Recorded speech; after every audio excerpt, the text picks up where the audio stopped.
Hey everybody, welcome to episode 4 of Let's Get Cinematic. Um, Today I am joined by Jacob Black and Jason Hester, and we just watched Silent Night, Bloody Night 2 Revival.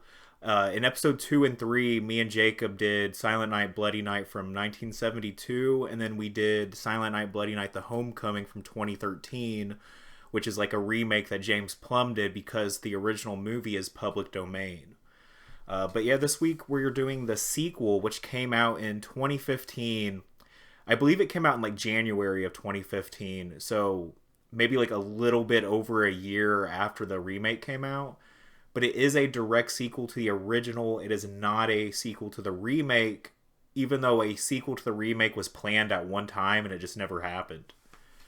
But in episodes 2 and 3, I had some eggnog from Christian Brothers. Oh gosh, yep. I've got this time. Oh Uh, gosh. McAfee's Benchmark Old Number 8 brand eggnog. Um, and How this one strong is it? is 15% alcohol by volume, 30 proof, and there's 750 milliliters. And Not bad. the Christian Brothers one Any had liquids in that? brandy in it. The Christian Brothers eggnog had brandy in it. This has Kentucky straight bourbon whiskey in it, so it's probably stronger. Oh, nice. I'm not a whiskey guy, so I'll pass on that one. Same. I'm good. 15% ain't bad for eggnog. No. See how it is. See if it's better than the first one. I don't know though. It's just got It that looks whiskey like in it. it's Like this. thicker. I'm good. It does look thicker. It looks like milk, basically. I was going to say it looks like the unpasteurized milk. Yeah. Pretty much. There you go. Give it a shake. And survey says I think this tastes better than the other one. Nice. Okay. This is definitely more There we like go. eggnog is supposed to be. Yeah. But I guess without like spoiling anything, what did you guys think of? Well, actually, I guess we didn't have Jason on the first one. What did you think of the original movie? No, let's get his thoughts on the others. I did like it. I just wanted to slip through the cracks on me. It was probably mainly because of the title. I guess I never did indulge into it because I thought maybe it was a rip off of Silent Night, Deadly Night, which I'm a huge fan of. And then talking to you, you were like, no, it's 1972. So I was like, oh, okay. Well, let's venture into it. I thought it was pretty cool. I see why it's one of your yearly holiday movies.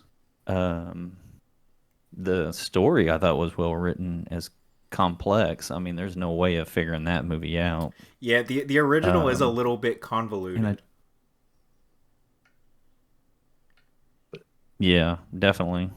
But there's like 3 riders on the original movie, so that could be why there's a lot of like weird little, not everything kind of meshes.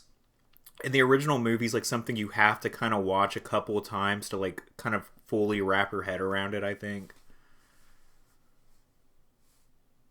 Yeah, I have a thing to throw in about the rehash of the first one and this one, but I did like it in here because it did sum up some things um, that was on my first watch. And Yeah. watching your guys' podcast, I know, Kody, you stated that there's some things that get missed, and the more you watch it, the more things you'll pick up as going through, and that is definitely correct. Yeah, I think it's because the writing of the original is a little bit off just because of how many riders were on it.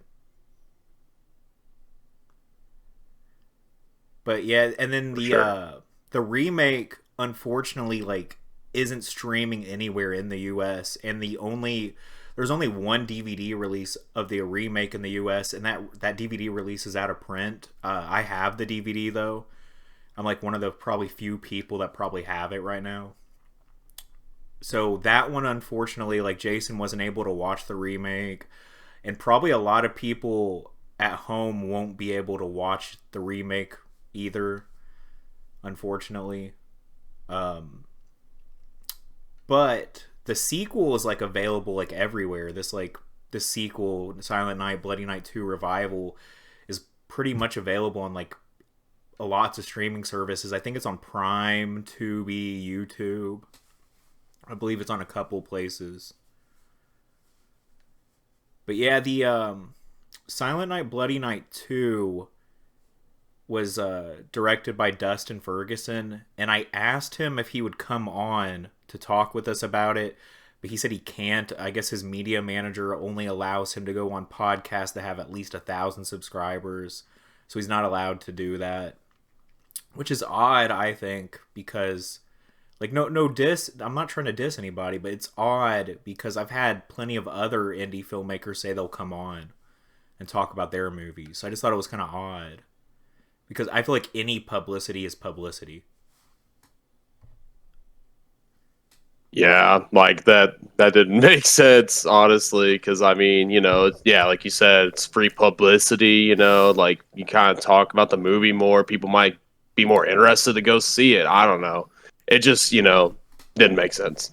And then I thought about reaching out to Jenny Caroline and seeing if she would come on, but I really don't know her schedule or anything. She played the daughter of the hotel owners, but I'm friends with her on Facebook. I've talked to her a couple times. She's always been pretty nice. But I just didn't reach out just because, like... Yeah, that's awesome. I feel weird about reaching out to some of these people.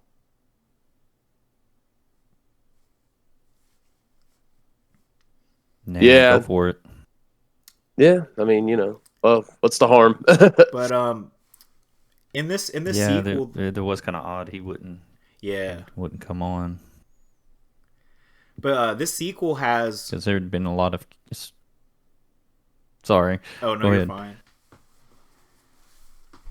I figured maybe if someone had any questions or anything pertaining to his movie before, if he was on, it would probably help clarify some things or get some background into some things. And then Very true. I'm wearing my Psycho Ape shirt today, which we will talk about Psycho. Nice. We will talk about Psycho Ape on here eventually. Addison Bennick directed Psycho Ape. He's the guy who made that riff video that I sent to you about Amityville Thanksgiving. You remember that? Yeah. Yeah. He directed this movie. That guy did. Yeah. But sorry, didn't know if you're talking to me or Jason. Didn't know. I was talking to Jacob. I know you sent it to me. I didn't know if you sent it to him or not. Yeah. No. Yeah, I was talking to you. Yeah, I have. He didn't send it to me yet, but we had a pretty good discussion about it, so I was aware of what it was. I wore my new Halloween Ends shirt for you, Kody. Oh, most people hate that movie. Nice. I know. I have this shirt and then The Last Jedi, and that's definitely a conversation piece if you wear it. That's sick. I love it. I love Star Wars. But you're definitely my cool. Book. This sequel is definitely definitely pretty low budget, and I'm gonna actually look it up real quick, see what the budget is. Gosh. It wasn't that high, I don't think. No. And I'm not gonna criticize any filmmaker whatsoever. It's a tough business or whatever. You could see spots of the low budget, and then there was places that I felt wasn't. And I kind of wish Dustin would have probably indulged into some of that some more. Some of the reflection shots, definitely used in a lot of cases with Candyman, the remake, the Halloween 2019. There was some shots, where you're seeing what's going on, but in the reflection. Oh, and kind 2018. of added a little bit more to the Yeah, terror. So I thought maybe there were some things that with the low budget he could have maybe fooled us. yeah, I Yeah, could see that. I don't It see also seemed like a lot of the budget went to like the special effects. There was some good ones in this one, I don't see anything which I about guess Yeah, talk about later. I don't see anything about the budget like listed anywhere. you could the hand chopping was pretty cool. Yeah, I think when the camera lingered too long, I knew it was a prosthetic. Um, but I feel like that would had been cut. Um, I would say a little choppy, but if it had been just kind of and not like an off-screen chop, but just kind of more of a quick, and then you kind of get back to another flash of the hand on the ground. I I thought maybe it looked convincing enough that if the camera hadn't stayed on it long enough, I would have been like, wow, okay. definitely. Yeah, if they would have just cut it out just real quick, like it would have been a little more believable. But yeah, that was pretty cool. So, I think part of the budget probably went to getting. There's one person in this movie that's kind of a cult actor. I don't know if you guys recognized her though. Which Uh, one? I didn't know her name, but wasn't it the blonde older lady that ran the Yes, yeah, yeah. bread and breakfast? She's kind of a cultish actress. Jennifer Runyon-Corman, I think, is her name. Mm-hmm. Yeah, Never seen that in the credits. yeah. I think she's married to like Roger Corman's son or something like that. I believe. But she was in a Nice. Christmas slasher movie from the '80s called "To All a Good Night." Oh wow. That's cool. I don't know if you've seen that. Not yet. Yeah, yeah. She's into All a Good Night. I'm pretty sure I've seen just kind of like don't go into that house, but I definitely would need to revisit because that was more when I was younger.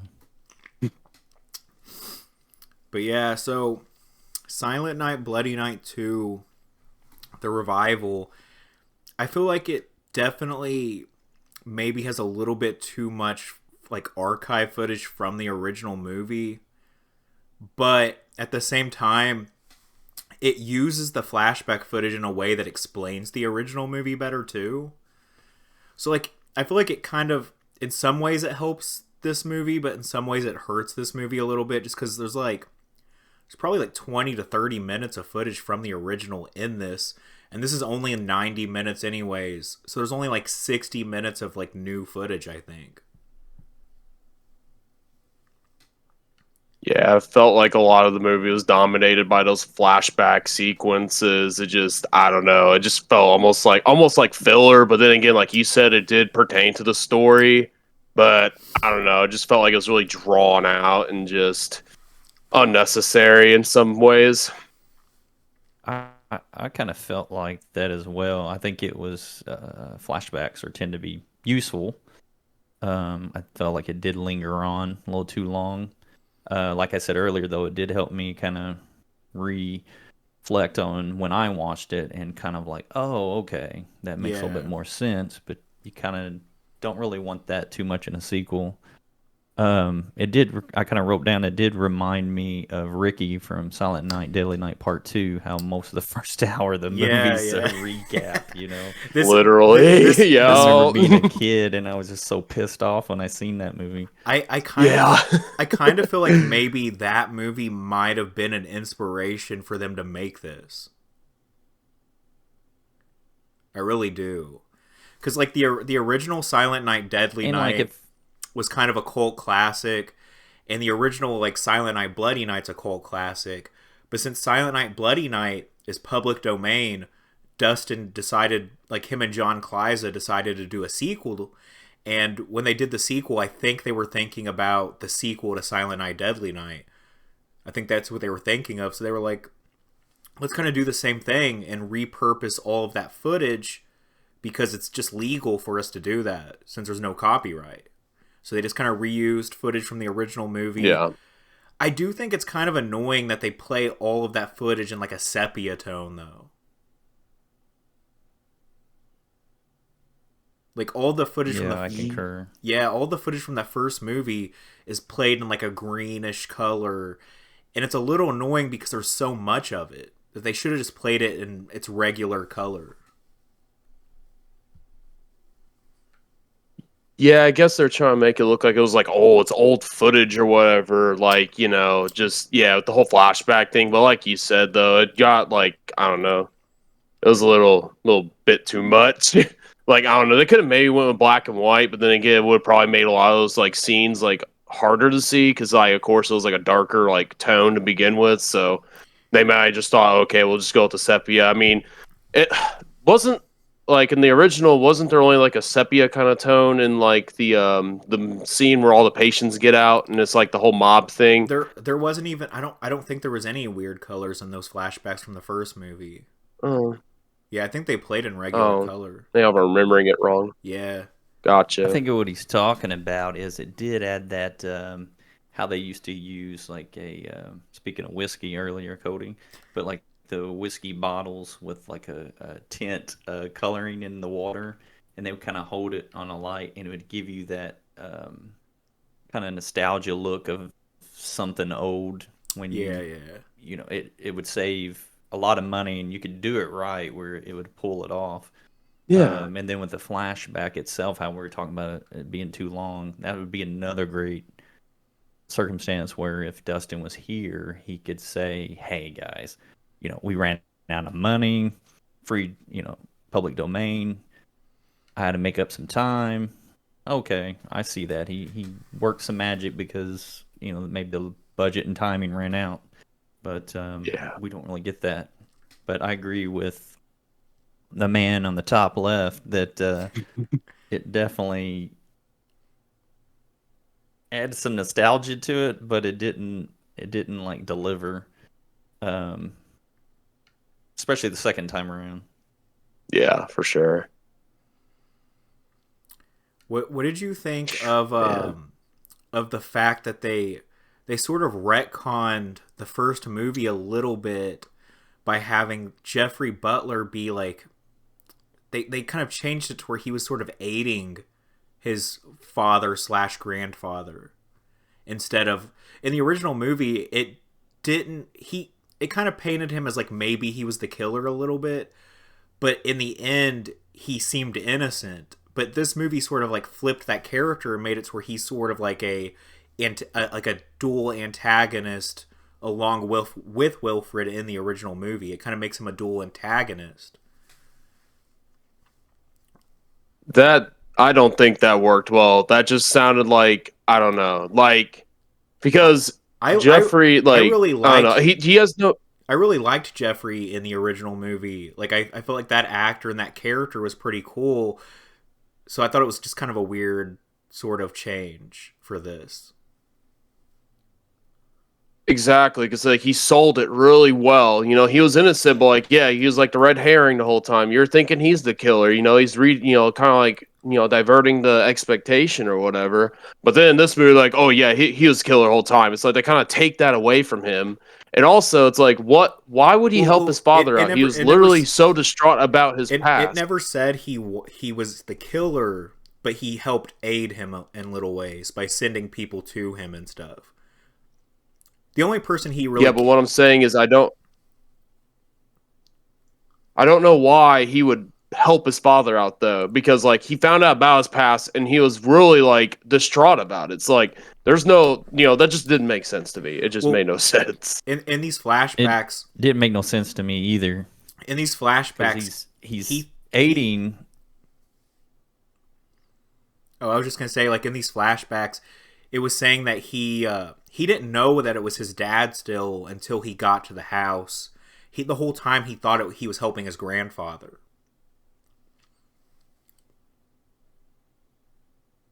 Mm-hmm. Still, I Oh, just don't like it. yeah, I didn't care. Okay, so he was aiding him, but it seemed like he was doing pretty good on his own by calling people and luring them together from the first one to like actually have someone to help him. Yeah, I mean, yeah. if he was going to go to that extent, then I don't know why he would have this big help. And then I kept thinking when they were doing the backflash footage, I was like, okay, Dustin's probably going to spin this off of maybe extra in the background or something and be like, that's where I was at, when I was Oh. aiding and stuff.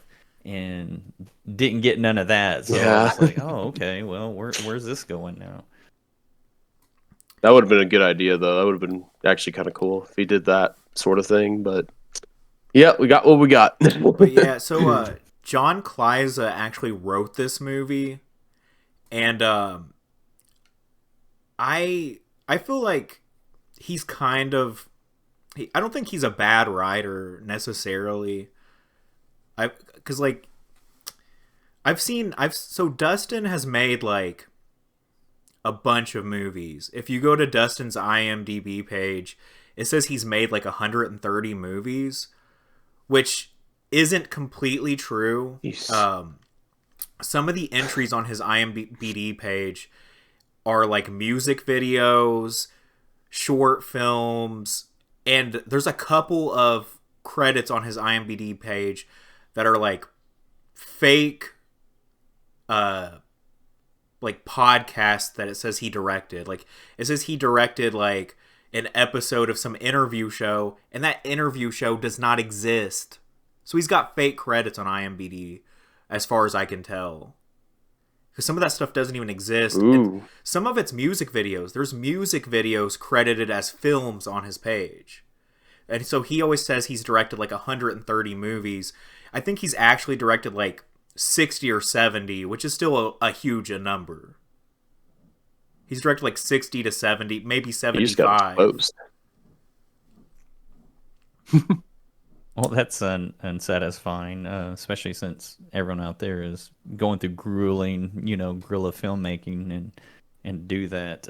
I don't know if you did the evidence search, so I trust you. Well, I've My thing was what number, if he did that many movies, what number does this one fall into when he did it? Because if this is towards, the more so end of his career, doing that many movies, I feel like, again, I don't want to criticize, but I feel like he would have had something more to offer in the sense of the visuals or the camera perspective.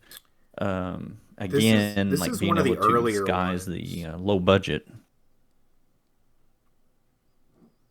Okay, that may be the reason why.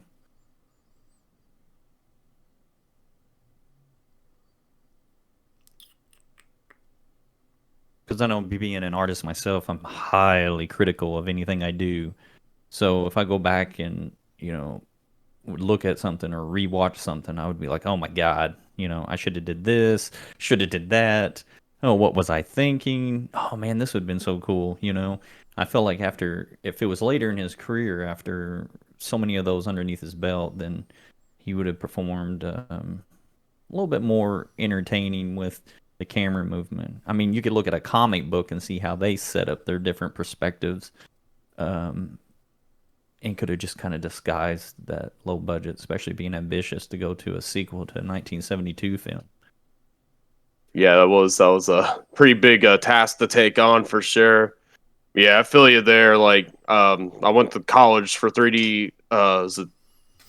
It was game art and development. Yeah, so like I made like 3D models and stuff. I felt that like I'd go back to my old work. I'm like, okay, I wish I would have done this or that. But then again, I could also kind of go back and do that stuff. But yeah, at the time, I was like, I could have maybe got a better grade if I did this or that. But yeah, you definitely see what you're saying there.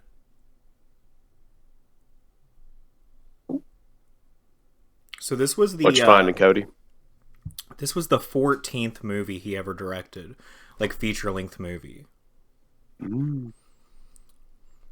So in 2007, like have you guys ever seen there's a movie from the 80s that Fred Olin Ray directed called Scalps. Have you ever seen that?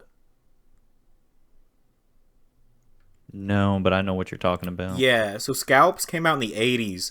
So Dustin's first directorial credit is Scalps 2, The Return of DJ. It was a fan film. So Dustin made this fan film called Scalps 2, and he ended up sending the fan film to Fred Olin Ray, and Fred put out a Blu-ray of Scalps, and Scalps 2, the short film, is included as a bonus feature on the Scalps Blu-ray, and that's sort of where Dustin got his start. And from there, he went on to make a couple of really low-budget movies like Terror at Black Tree Forest from 2010, The Legacy of Boggy Creek, which was The Legacy of Boggy Creek was at the time, Boggy Creek was public domain. So Dustin made a sequel to the Boggy Creek movie called The Legacy of Boggy Creek. But later on, the director of Boggy Creek, his daughter got the rights to it. So that The Legacy of Boggy Creek kind of got taken out of the public eye since Dustin couldn't legally sell it anymore. And then he directed Silly Scaries, Escape to Black Tree Forest, Silly Scaries 2, Slumber Party Slasher-thon, Black Tree Forest 3, and I've seen all of these movies so far. I've seen Terror. I haven't seen The Legacy of Boggy Creek, but I've seen Terror at Black Tree Forest, Silly Scaries, Escape to Black Tree Forest, Slumber Party Slasher-thon, Black Tree Forest 3. I own all of those movies. After Black Tree Forest 3, he did Die Sister Die, which is a remake of there's a movie from the 70s called Die Sister Die. I don't know if you guys have seen that either, but Dustin did a remake of that. I have not. Yes. Yeah, he did a remake of Die Sister But again, Die. I know what the poster art is. Oh, so you're familiar with it though. Yeah, I've never seen it, but going through a lot of again, back to the art thing, there's a lot of old poster art I appreciate. There's a lot of poster art I appreciate that the movie just sucks, and you're like, oh my God. Yeah. You told, especially Grindhouse stuff, which is really great, but you get a lot of good diamonds out of Grindhouse, though, so I'm not knocking that. So I'm aware of what you're talking about. Yeah, we can actually do the Die Sister Die movies on here eventually, because I own them. I own the original and the remake. But after Die Sister Die, Dustin did a movie called Doll Killer, which John Kliza also wrote Doll Killer. Doll Killer is sort of where Dustin and John Kliza started working together, was Doll Killer, because that was the first one that John wrote, and he sent it to Dustin and wanted Dustin to make it. And then in 2014, John and Dustin collaborated on a movie called Gloved Murderous, and Gloved Murderous was sort of was Dustin's attempt at doing a giallo film. And then they did Occult Holocaust in 2014. Have you guys ever heard of the 80s slasher movie Cheerleader Camp? Yes. So in 2014, Dustin and John did a movie called Cheerleader Camp to the Death. Cheerleader Camp, I don't think it's public domain. So in the title of Cheerleader Camp 2, the 2 is written like a T-O. Cheerleader Camp to the Death. So they did a sequel to Cheerleader Camp. Genius. It's sort of like it's a sequel that sort of borderlines on the legality a little bit, because they try to market it as a sequel even though technically it's not. But yeah, they did Cheerleader Camp to the Death in 2014, which Cheerleader Camp to the Death has Ari. I'm not sure if I'm gonna get his last name right. It's like Ari Lehman, who played the original Jason as a kid in the original movie of Friday the 13th. Yeah, nice. So they got Ari for Cheerleader Camp to the Death. They did a movie called Invitation to Die, also in 2014. So yeah, 2014, Dustin did 4 movies in 2014 alone. And then in 2015 is when he put out Silent Night, Bloody Night 2 Revival. So up until this point, he's already done like 15 movies, 14 movies. in the course of like 4.5 years. Man, it'd Pretty been good amount. great if he could have combined some budgets and instead of doing like 3 movies, did one movie and Yeah. have it be a shebang. So most of the movies I just mentioned are like 70 minutes long. And Silent Night, Bloody Night 2 Revival is 90 minutes long, and it's his longest movie today. He's never made a Wow. movie that long again. All of his movies are 60 to 70 minutes for the most part. Hence, maybe that's why the background footage was played so long. Yeah, Probably. that was to like make up for footage because they probably only had enough budget to like film so much really. But yeah, on the IMDb page, it says he has 114 credits. But like as I'm looking through this, I'm seeing music videos. Like in 2012, he did 2 music videos that are both credited on here. Also, I forgot to mention John Kliza. He had permission. John Kliza lives out in Australia, but he had permission, I guess, from people that made Sleepaway Camp like 2 and 3. He had their permission to work with Dustin on a Sleepaway Camp 2 short film. And that Sleepaway Camp 2 short film was included on the Blu-ray release of Sleepaway Camp 2 that Shout Factory put out. Scream Factory, Shout Factory. So one of Dustin's short films is on that Blu-ray. Oh, awesome. Yeah, I do Yeah. own that. Oh, you have that Blu-ray. Yeah, there's a short film called What Happened to Molly, I think. And Dustin made that short film. And if you listen to the commentary track of Sleepaway Camp 2, John Kliza is on that commentary. Oh, cool. Okay. Yeah, so Didn't know that. the guy who wrote Silent Night, Bloody Night 2 is on the commentary track for Sleepaway Camp 2 on the Scream Factory release. I don't know how he got on that, but he did. Like that's wild. Because he's sort of like an unknown That indie is film. wild. Yeah, he's an unknown indie filmmaker. He's not super well known, and he actually got on Scream Factory's Blu-ray commentary. And that's actually where I was introduced. Yeah, I definitely. That Blu-ray is where I was introduced to like John Kliza and Dustin. Yeah, I definitely have to give salutes to the creators of Sleepaway Camp 2 and Scouts for giving that little hand up to people. It's Yeah. pretty notable and noble. But I actually own like every movie that Dustin has made up from 2010 to 2020. I own all of these. Where's Dustin at? It sounds like you're his biggest fan. Yeah, like okay, like come on, man. I mean, at one Jeez. time, I just pretty much bought everything he put out. I haven't really bought any of his movies over the last like 2 years, though. Basically, like 2021, 2022, I don't really own any of those movies.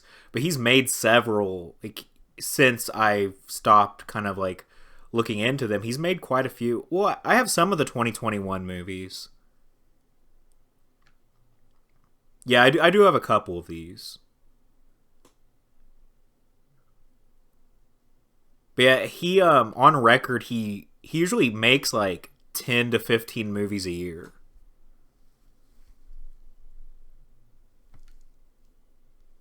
About one a month.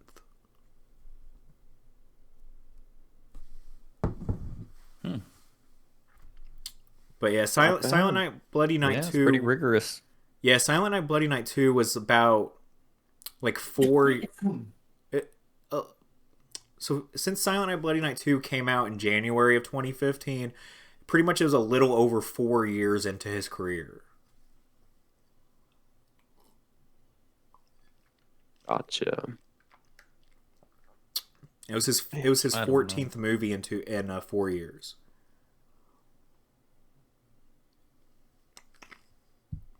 Pretty good, pretty good. I don't know. I But forgot that much. I expected more, a little bit more. yeah, yeah. And Yeah. honestly, I have to say that this is his best movie. Mm.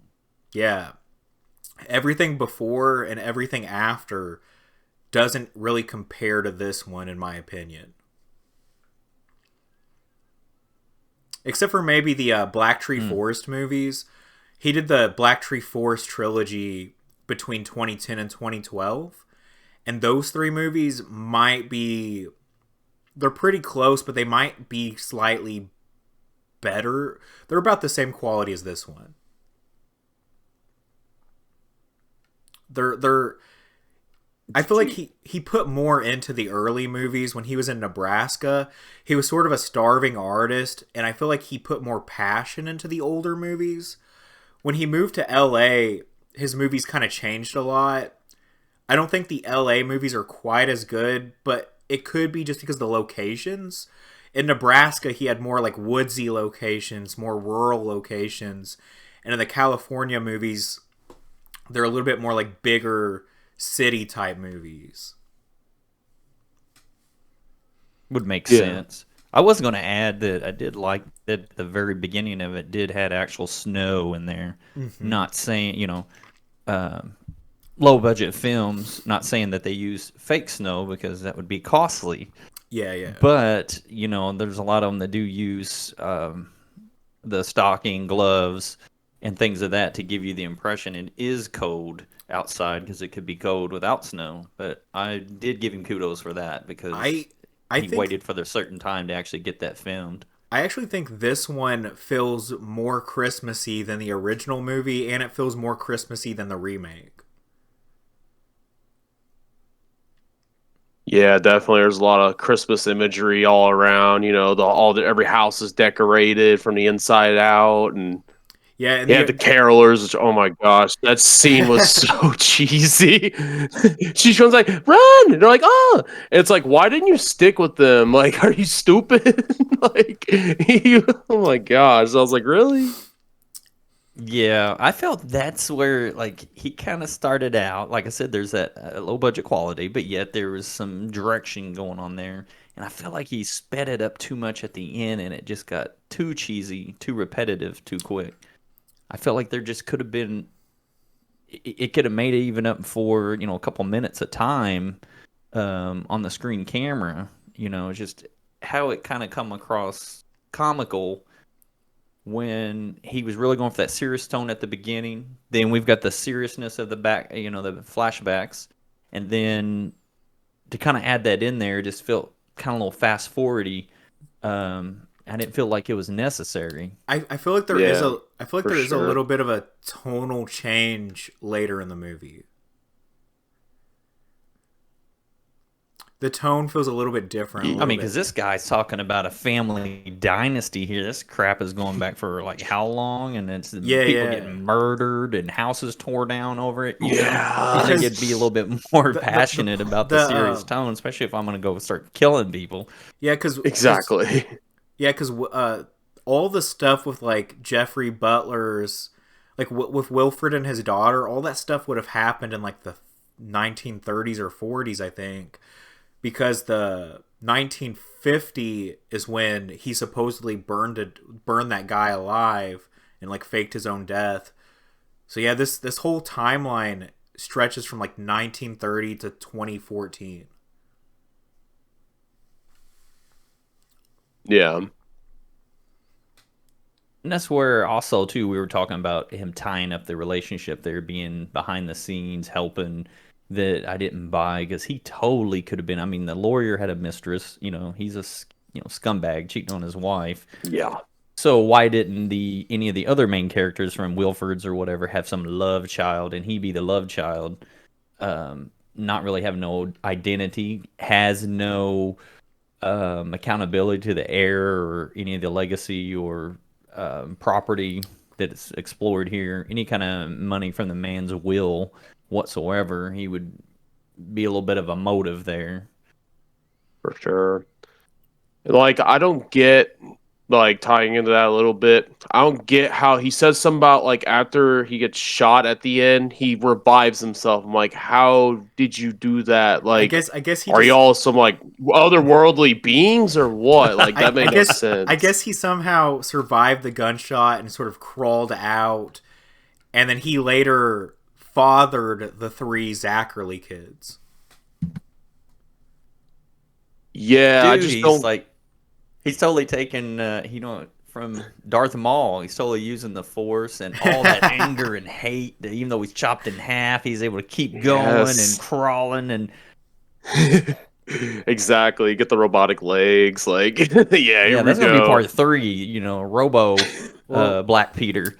Well, yes. part 3 is coming out this month. Oh my gosh. Yeah. Here we go. So, originally Dustin... Is Black Peter in it? No, he's not. So, originally Dustin was hired by John Kliza to do Silent Night, Bloody Night 3, and they were going to get the actor that played Maxwell Zachary, the brother who's like supposed to be dead, and like the guy on the VHS tape. They were going to get that actor back, and they were going to say that he faked his death too, and they were going to bring him back as a main character for part 3. And that actor changed his mind.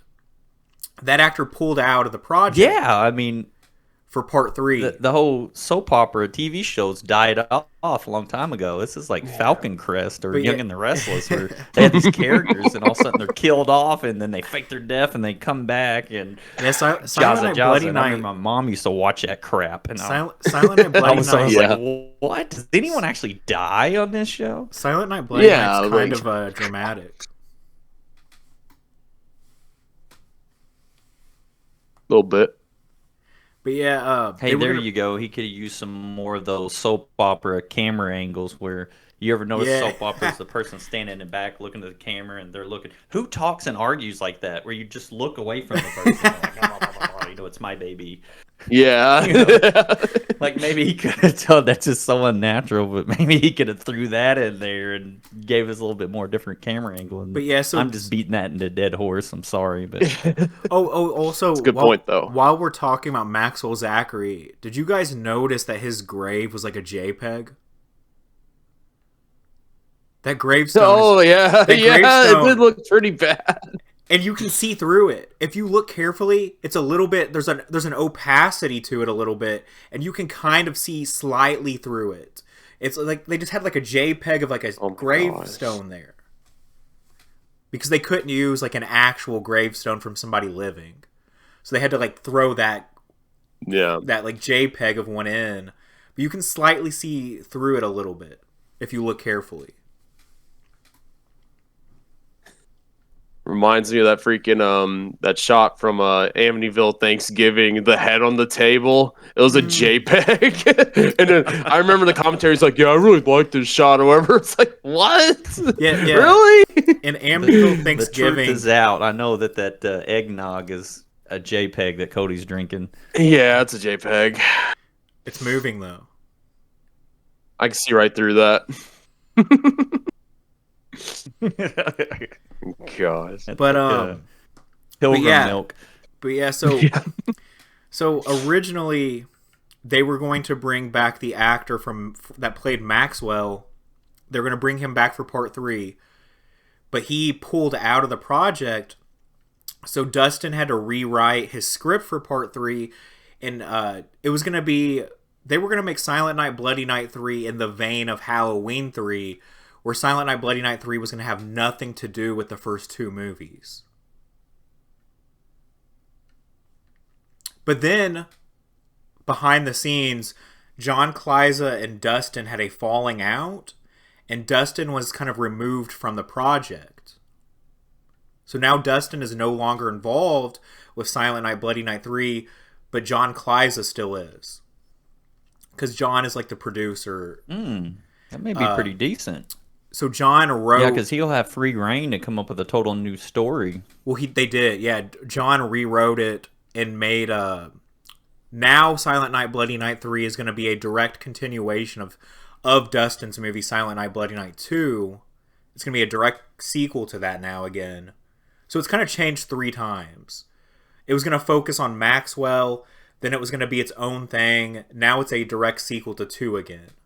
And they got Will Colazzo, the director of Amityville Thanksgiving, is directing Silent Night Bloody Night 3. Let's go. And oh boy. I got my eggnog and my bulletproof vest. Exactly, you're gonna need it. so Silent Night Bloody Night 3, Gosh. there's not a whole lot of information about part 3 yet. But I'm gonna pull it up. I hope to get the old guy from Amityville I Thanksgiving like on that. John's writing. I think he's got some talent. Mm-hmm. Yeah, I feel like, man, if he could get some more hand-ups somewhere, or someone give him a little bit more chance, because he's pretty good at writing some in-depth story and how it. I feel like the story of this movie isn't bad. It just relies too much on flashbacks. But the story is not bad as a continuation. But so part 3, here's the plot summary of part 3. There's no trailer for part 3 or anything. This is all we know about part 3 right now. So it says when Angelica, no trailer but a JPEG. Oh, yeah. So it says when Angelica wakes up from a coma in an asylum, she must rediscover who she is by confronting who she was. These walls hold numerous horrors she must battle, including a visitor who wants to see her home for the holidays in a body bag. So Angelica from part 2, Angelica Zachary, is still the main character of part 3. Okay. Yeah, because how did she just go mad all of a sudden? Is it just in their? Is it in their blood? It's like, weird. Oh yeah, as soon as I kill the next family member, yeah, it's like I'm gonna go crazy now. Yeah, that was weird. I totally had that down. That's where, the end went too fast, too corny, and then she converted way too quick of being a victim to. Yeah, I definitely agree with that. Hey, did you guys notice either it's paying homage to Night of the Living Dead or ripping it off? I don't know. It at the very beginning, to them going to the grave, two brother or siblings. Yeah. It was then some crazy wacko comes walking up. They reversed it though, where it was the brother that's freaking out instead of the sister. Yeah. That was coming to get you, Barbara. Yeah, that was definitely a reference to Night of the Living Dead. Like, it's pretty plain. So, the cast of Silent Night Bloody Night 3 has Lloyd Kaufman in it. Oh, nice. Yeah, it says he plays a character named Isaac Cole. Natalie Perry is in it, which, Jacob, you will remember Natalie Perry was the wife in Amityville Thanksgiving.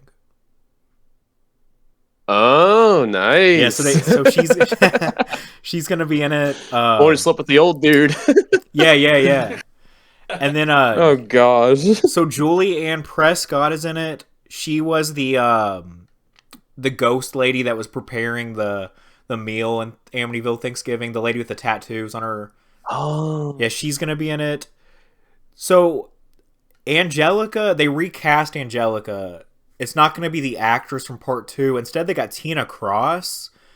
Tina Cross, however you say her name. She's kind of like a cult actress in the low-budget sphere. I was going to say that name sounded familiar when you said that. I don't think you've seen any movie she's been in. She only stars in movies like this. I probably haven't, but I don't know. Maybe she's somebody's friend on somebody's Facebook. I don't know. Yeah. I'll try to see. I'll try to see if there's anything you might know her from, real quick.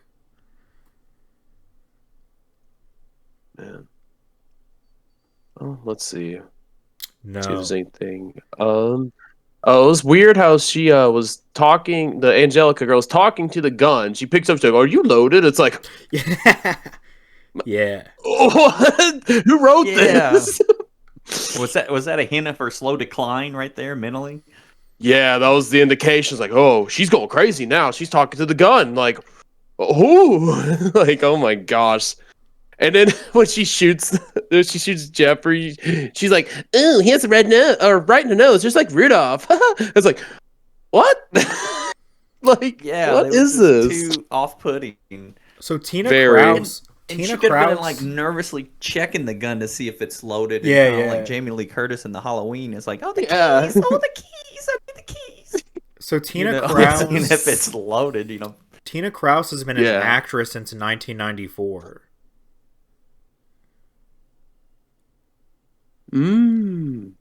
Wow. It's probably the name itself is probably just ringing a bell. It's probably Yeah. like someone that She's is a she's friend been of in a a friend couple or of Full something, you know what Moon I mean? movies It has though. no Like relation. she was in some of the Full Moon movies from the 90s. Which ones? She's in a movie called. Wait, I don't know if this is Full Moon.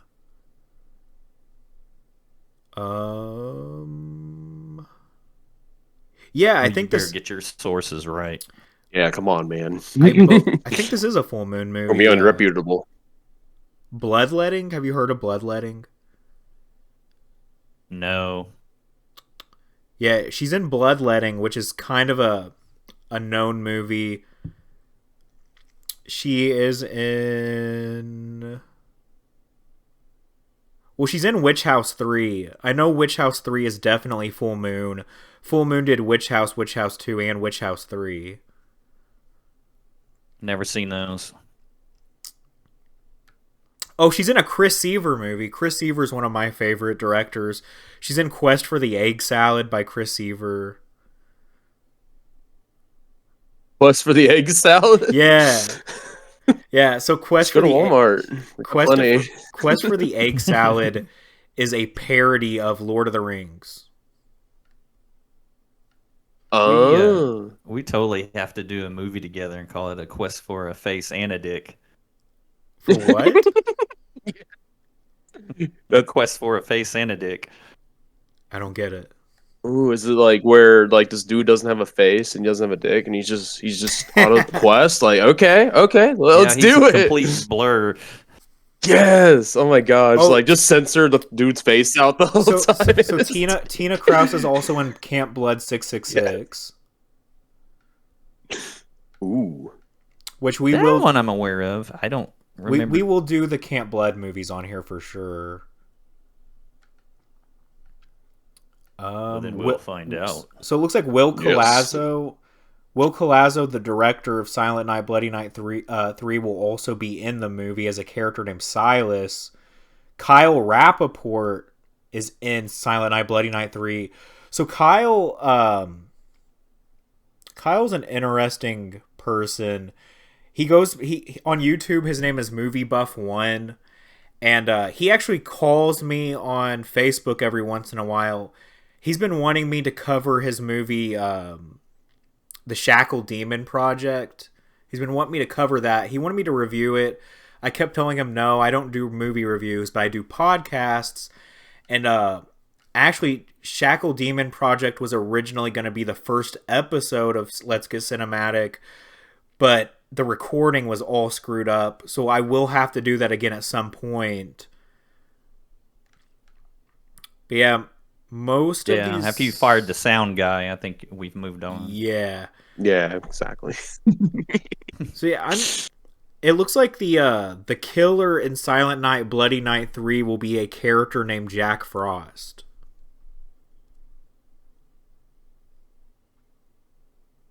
Oh my god. Are you serious? Like, it was already bad enough the man it's Santa Claus. Like, I don't know. It just like, it just takes away from the seriousness factor we were talking about at the beginning that he's going for. Black Peter is an actual legend.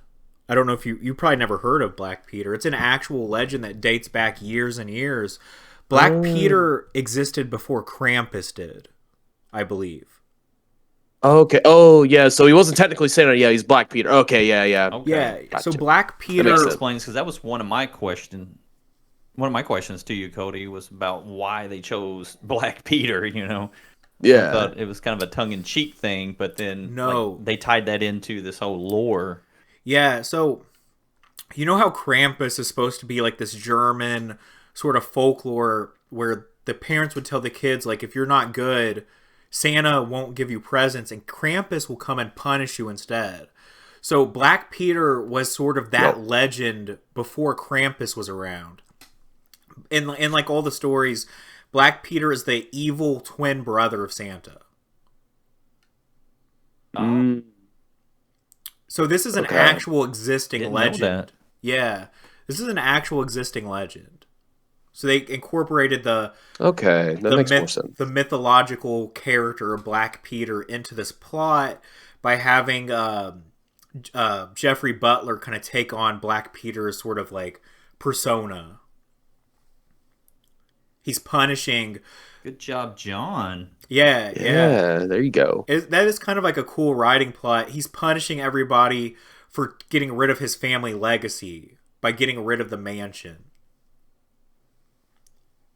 Okay. Got a little more appreciation for that now. Yeah, Now that I know definitely. this. And I don't know if you noticed, but in one of the flashbacks, Jeffrey Butler, like when he says he said I revived under the night of the dark full moon. Yeah. So Night of the Dark Full Moon was the original title of Silent Night, Bloody Night. Oh. Mm. Yeah, yeah. So John kind of Okay. wrote that into the But dialogue. how's your I revived under the night of the dark full moon because that was the original title of the 1972 movie. But still, it's like, dude, how did you revive yourself? Yeah. Like, come on, you don't have the Force. You're not some existential or some celestial being. Like, what are you? It's Like, how sort does of he revive himself? it Like, sort of reminds me of Fast and the Furious 9. There's a big flashback in there's a big flashback sequence in Fast and Furious 9 where they explain that Han lived. Like Han didn't die in the big car explosion that he's supposed to die in Tokyo Drift. And they don't explain how he survived. That Han is just like, oh yeah, I lived.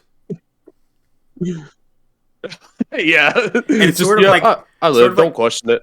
Yeah, and it's sort of like how Jeffrey Butler's like, I lived, but we're not going to show you that footage. Right. I'm a Yeah, vagrant. yeah. And then he just finds some lady, and I don't know, just has a whole new life. She doesn't even question his past at all, I guess. I did think it was kind of Yeah, cool. I'll have to. I thought it was kind of cool that they brought Jeffrey Butler back as the killer. But I definitely think it's a little bit muddy on getting to that point. Execution, it had left much to be desired. Yeah. Yeah. Yeah, they could have totally maybe went with kind of a Scream And take had somebody on the else be reveal the in a killer. sense. Yeah, Yeah. that would have been cool. I definitely. I mean, maybe the wife of the lawyer was all ticked off, Ooh, yeah. kids, They I don't- killed Yeah. him because this Butler dude. I'm burning it all down. So the Yeah, she could have been back for in the original movie, me and Jacob both speculated that little present that he gives her and says you can't open this until Christmas. We speculated because it was like a small square box and we never get to see what's inside of it. We sort of speculated that's an engagement ring and that the lawyer was going to marry that woman and leave his wife and kids for her. What It's a sort of a- douchebag. Yeah. I know, right? And then in the That would be remake, wild. That's in the remake. remake, My little spin off there. Wouldn't it be cool if their death with the axe was his wife, but the Jeffrey and the whole other story, they did kill their people, but she just totally camouflaged it. Yes, it's not possible though, because when he's talking to his wife on the payphone, his kids are on the line too, and they're probably states away, so she would have never made it there in time. That's true. See that, yeah. Or maybe she locked him in a car and drove him into the lake, and then Yeah. hightailed it there. Yeah. Gosh. But yeah, That was I'm wild. sorry, I had to go there. but yeah, the remake of Silent Night, Bloody Night, the lawyer was a much nicer person. It doesn't mention a wife or kids, and he actually gives the girl from the remake an engagement ring. Yup. Okay. Yeah. He was definitely better in that one, in the remake. Yeah. But yeah, this movie, Silent Night, Bloody Night 2 Revival, I don't think it's completely... It's not amazing, but I don't think it's completely terrible. I think they did pretty decently. I wish I knew what the budget was, but I don't think it was very high at all. Probably not. But they did the best def- with what they had, it looks like. Yeah, it's definitely a fun movie. It just, like, back to what you were saying, KR, is it starts out with that serious tone, and then it takes a shift when, if it kind of worked you brought up Sleepaway Camp earlier, but like 3 Wasteland, how it goes kind of more of a tongue-in-cheek type thing. It may have kind of knew what it was. Well, Sleepaway Camp 2 was like that too. Oh, yeah. But Yeah. that one's that's held high in my heart over the third one. Yeah, 2 and 3 were a little bit silly. Yeah.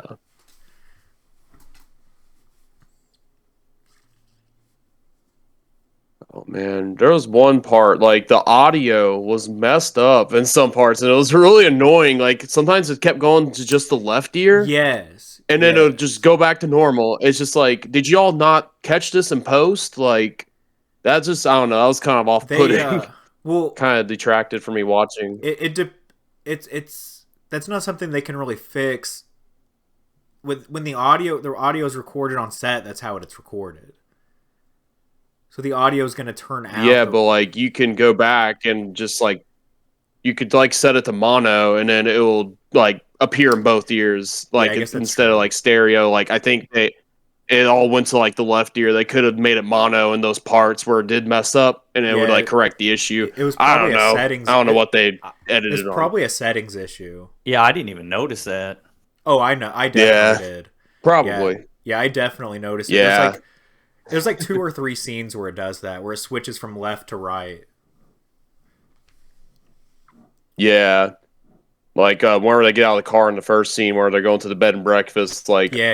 it was weird. Like the car audio was in the left ear, but then like the ambient sound was in both ears. It was just really funky. And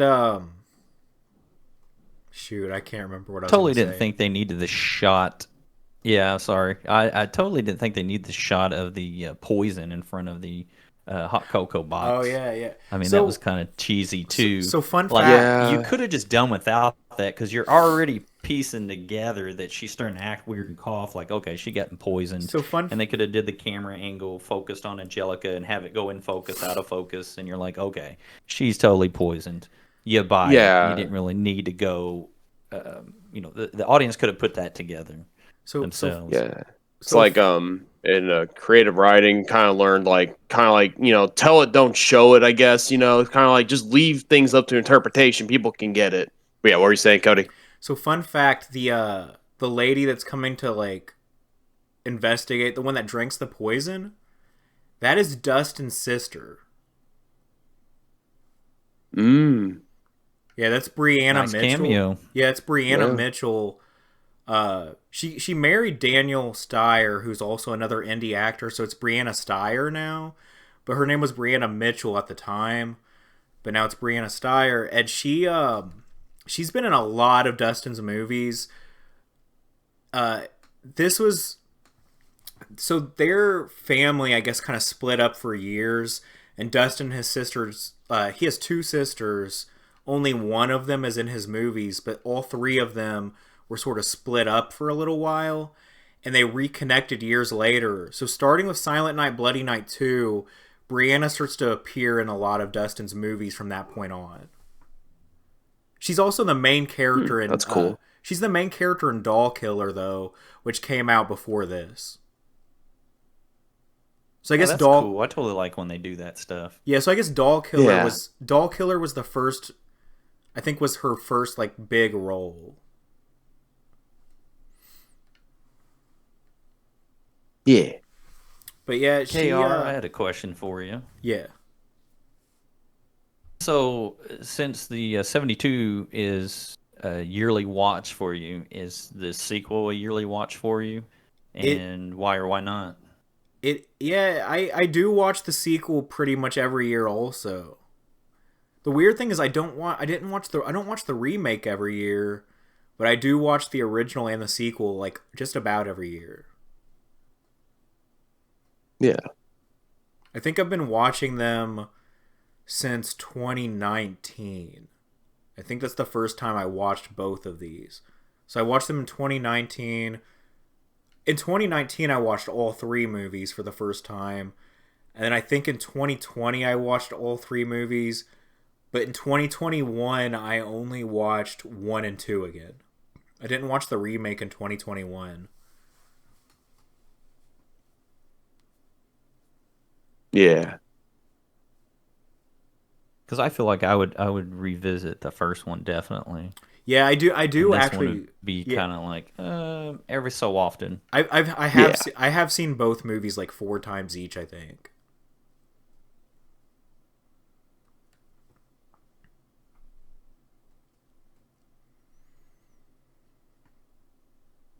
But yeah, I'm pretty.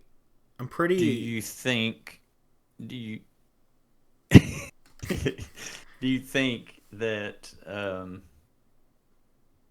With that being said, about the whole Black Peter lore, do you think like that should have been kind of a front center thing for the sequel to add just a little bit of that boost?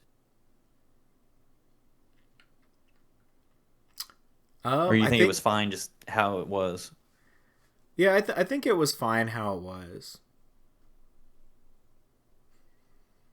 I thought the Black Peter thing was kind of interesting to kind of throw in there. Yeah, definitely. Because it's sort of like the whole movie, you have no clue that it's Jeffrey Butler is even really involved up until like the ending. So it's kind of like a cool reveal that the whole time Black Peter was Jeffrey Butler. Yeah.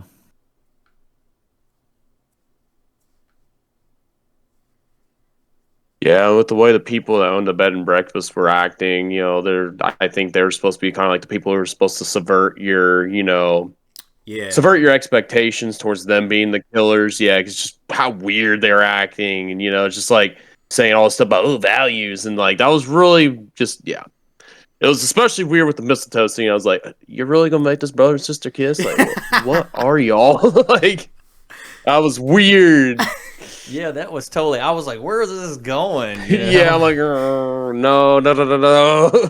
Like, is your husband your brother, or what are we talking about? Yeah. Oh no, I'm good. So the oh, so creepy. The actor that played the brother, his name is it's Luc. So I think his name is like Luke, but it's spelled Luc. Luc Bernier. He's a French Canadian guy. So that sort of explains his accent. I could tell. Yeah. His accent. I was kind of like, okay, it's and they tried to explain it as like the whole family was estranged and the brother grew up in Quebec. That's how they tried to explain that. Yeah. But that actor, like literally everybody else just that actor Luc Bernier, he's been in like 2 or 3 of Dustin's movies. But he's in a lot of like low budget indie stuff. I don't think he's been in anything in a little while though. But I've definitely seen a couple of movies with him in it. Yeah.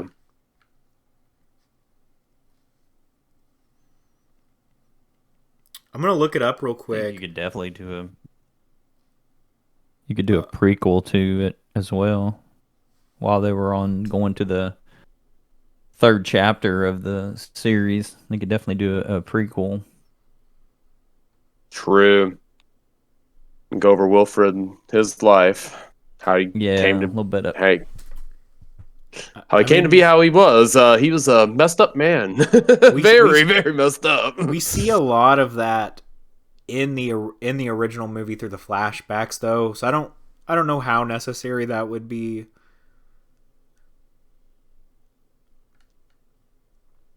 Maybe like some of that true lore that you were talking about, they added in there. Yeah, so Yeah. Luke is in like 3 or 4 of Dustin's movies, it looks like. He's also in a movie called Slimoids, which I own Slimoids. I forgot he was in that, actually. We could do that at some point. And he's in Psycho Santa 2. So he is in 2 Christmas movies. Mm-hmm.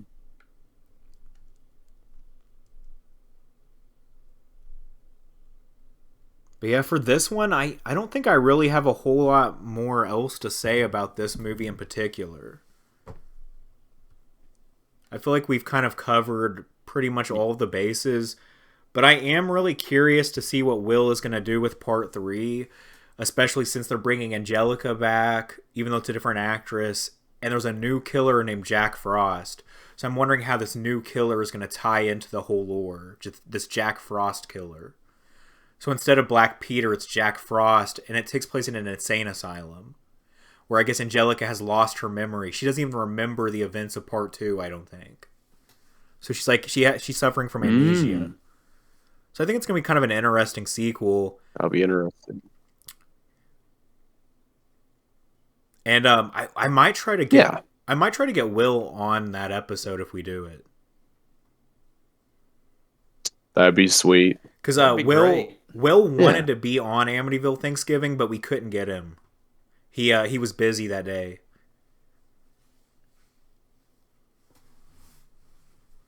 Yeah.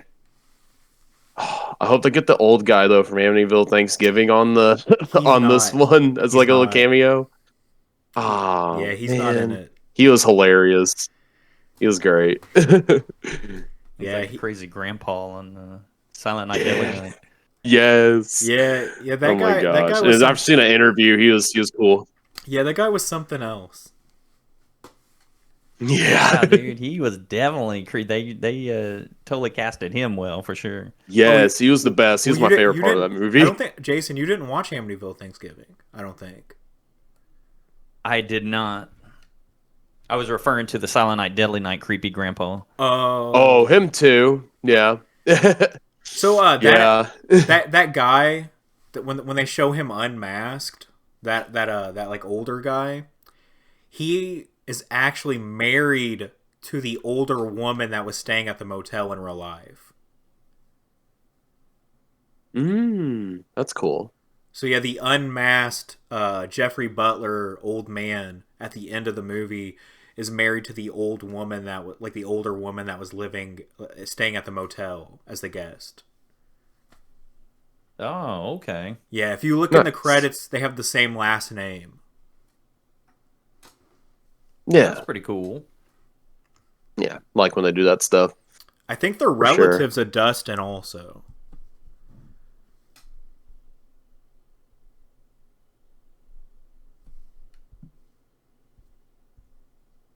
The whole family legacy behind the family legacy. Yeah. But yeah, I don't really have much more to add unless you guys do to this one. No, sir. I think we really deep dived into it. I'd say so. I mean, we're already at an hour and 14 minutes. Not bad. That's the longest episode yet. Yep. But yeah, so I guess thank you guys for watching. If you like this video, smack the like button, subscribe, share it with others, try to get this thing out there. Yeah. Do it. But yeah, so that will do it. The plot will thicken on when we find out what else you're drinking. Oh. Yeah. See what you're gonna drink next. So yeah, again, we want to And thank you sponsored guys. by. Again, we want to thank you guys for watching this episode, and we will see you next time. So, thanks again. Yeah. All right, thanks for having us on, Kody. Yeah, definitely. Yes, thank you.